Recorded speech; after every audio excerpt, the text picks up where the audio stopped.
Dear student, আজকে তোমাদের standard 3 ক্লাসের 4 নম্বর লেসন ইনসি উইনসি স্পাইডার এই কবিতাটা আমরা আলোচনা করব এবং পড়ব।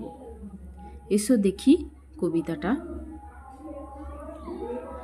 ইনসি উইনসি স্পাইডার। তাহলে স্পাইডার কথাটা আমাদের খুবই পরিচিত। স্পাইডার কি দেখেছো তোমরা? স্পাইডার কি করে বলো তো? সবসময় দেখি ব্যস্ত থাকে ফাঁদ বুনতে।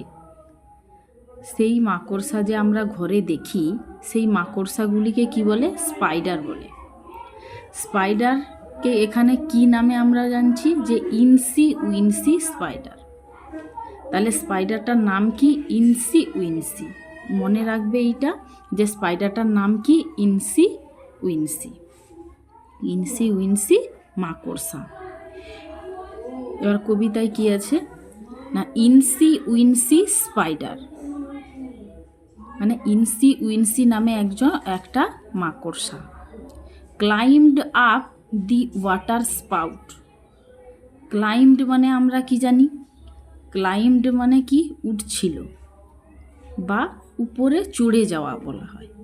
এখানে ক্লাইম্ব হচ্ছে মেন ভার্ব, আর ইডি যোগ হয়েছে কেন না, এটা অতীতের ঘটনা মানে পাস্টের ঘটনা বোঝাতে এখানে মেন ভার্ব ক্লাইম্বের সঙ্গে ইডি যোগ হয়েছে।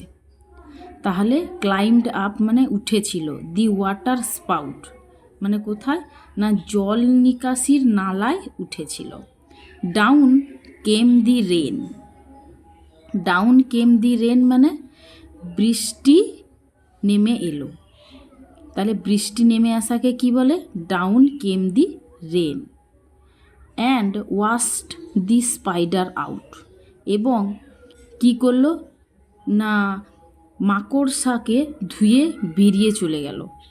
অ্যান্ড ওয়াশড এবং কি করলো না, মাকড়সাটাকে ধুয়ে বেরিয়ে গেল। তাহলে আমরা দেখলাম and washed the spider out মানে মাকড়সাটাকে ধুয়ে বেরিয়ে গেল। আউট কেম দি সান।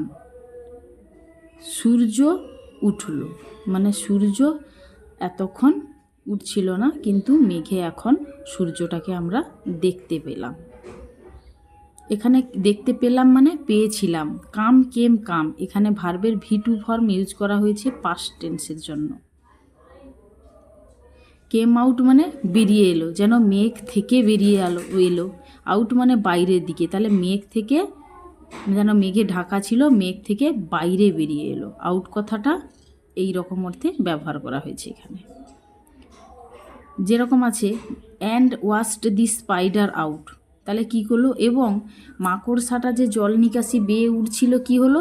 মাকড়সাটাকে এই যে ছবিতে দেখতে পাচ্ছ, মাকড়সাটা নালার ভিতরে ছিল, জলটা দিয়ে ওয়াশড আউট মানে বাইরে বেরিয়ে আসা। তাহলে আউট কথাটা আমরা এখানে পাচ্ছি সিমিলারিটি, যে আউট মানে স্পাইডারটা, ওয়াশড আউট মানে ধুয়ে বেরিয়ে গেল। আর এটা হচ্ছে সূর্যটা যেন মেঘের ভিতরে ঢাকা ছিল, আড়াল থেকে বাইরে বেরিয়ে এলো। তাহলে বোঝা গেছে সূর্য উঠল। And dried up all the rain, এবং কি করলো না, বৃষ্টির জল শুকিয়ে গেল। ড্রাইড আপ মানে শুকিয়ে যাওয়া। ড্রাইড আপ মানে শুকিয়ে যাওয়া, এটা একটা ফ্রেজাল ভার্ব, মনে রাখবে। ড্রাইড আপ মানে, তাহলে এখানে কী লেখা আছে? And dried up all the rain, এবং শুকিয়ে গেল সমস্ত বৃষ্টির জল। So incy wincy spider. তাই ইনসি উইনসি মাকড়সাটা কি করলো? Climbed up the spout again. তাহলে ইনসি উইনসি, তাহলে সেই মাকড়সাটা আবার কি করলো মানে উপরে উঠে গেল। উপরে কোথায় উঠে গেল না, সেই স্পাউট। স্পাউট কথাটার মানে এখানে কি? নালা। কিসের নালা? জল নিকাশির নালায় পুনরায় আবার উঠে গেল। এখানে এগেন, এগেন কথাটার মানে পুনরায়, এটা মনে রাখবে। তাহলে এখানে আমরা কি পেলাম? আউট একটা প্রিপোজিশান পেলাম, আপ একটা প্রিপোজিশান পেলাম। ক্লাইম্বড আপ মানে উপরের দিকে উঠে যাওয়া। তারপরে স্পাইডার আউট মানে ওয়াশড আউট মানে ধুয়ে মুছে বের করে দিল নালা থেকে মাকড়সাটাকে। কেম আউট মানে বেরিয়ে এলো, কে? সূর্য মেঘের ভিতর থেকে বেরিয়ে এলো। সো মানে তাই। এইসব যে আমরা ওয়ার্ডগুলো পেলাম এইগুলো হচ্ছে একটু মনে রাখবে। এই যে আপ, ক্লাইম্বড আপ মানে উপরের দিকে উঠে যাওয়া, হ্যাঁ, এটাও একটা ফ্রেজাল ভার্ব, এটাও একটা গ্রুপ ভার্ব, এটাও আমাদের মনে রাখতে হবে। ঠিক আছে, তাহলে এই কবিতাটার মানে বুঝতে পেরেছো? এইগুলো মুখস্থ করবে এবং এর যে কঠিন শব্দগুলো বানান সহ মুখস্থ রাখবে।